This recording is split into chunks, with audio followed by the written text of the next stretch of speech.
Now, a sputtering recovery in the Eurozone and Japan as the fallout from the financial crisis continues to linger on. Well, the World Bank says that growth in the world economy is turning out to be quite a bit slower than it had previously expected. And as such, it's just cut its forecast for global output to 3% from its June prediction of 3.4%. It also warns that the world economy is running on just one engine at present, namely the American one.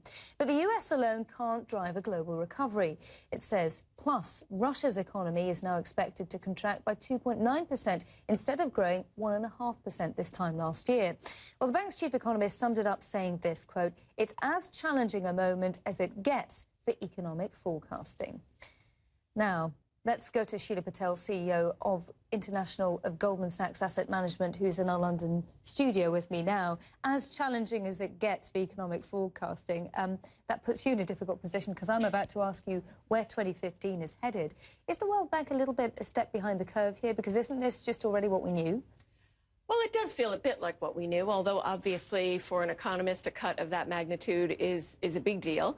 For the markets, this has been the news all along. It's been incredibly difficult to forecast when you would see the economy turn for real around the world. And it's been incredibly important to watch the actions of central banks.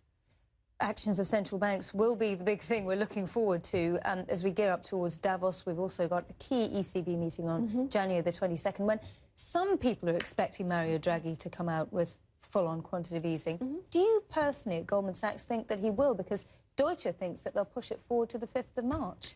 I think we expect some message to the markets and some action now. So action, not just messaging. Action, not just messaging. We've been quite a long ways on the messaging, and I think the market is pricing in a fair bit of action.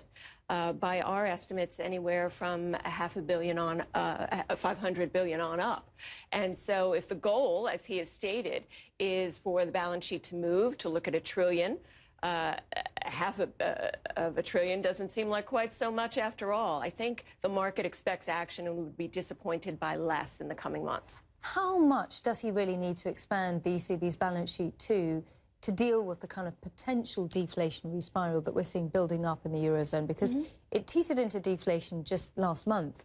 But the reality is that oil prices are falling like a knife at the moment, and that could even push people into a deflationary spiral without anybody really noticing it. Other commodities are falling as well, and so it's become not just an oil story. I think they're heavily focused on deflation, and it's certainly the case that over 500 billion would probably make the market more comfortable. $1 trillion, something as you get to those numbers maybe makes people feel better, but I think there's another contravening story. This is also about the effect that these prices will have on the consumer. You don't see it as much in Europe or in Asia because of the taxes on oil prices, but the U.S. consumer certainly is getting a huge boost. And with the rise in the dollar, which is concurrent with these actions, there could be some very interesting action among European exporters. Now, Sheila, mind you, the flip side is that asset management companies and, of course, your clients have done terribly well out of quantitative easing. Some people might say that the money has ended up inflating asset prices because people were desperately searching for somewhere to put their cash that would give them a return and was safe enough, but it hasn't really filtered through to the real economy. If Mario Draghi needs to attack the real economy of the Eurozone, will quantitative easing help, or will it just feed the coffers of rich investors who are going to be buying bonds and more stocks? Well, I do think it will help because a big part of what's going on in the Eurozone is about confidence. Confidence of investors here and also globally. Half of the income of European companies comes from outside of the Eurozone.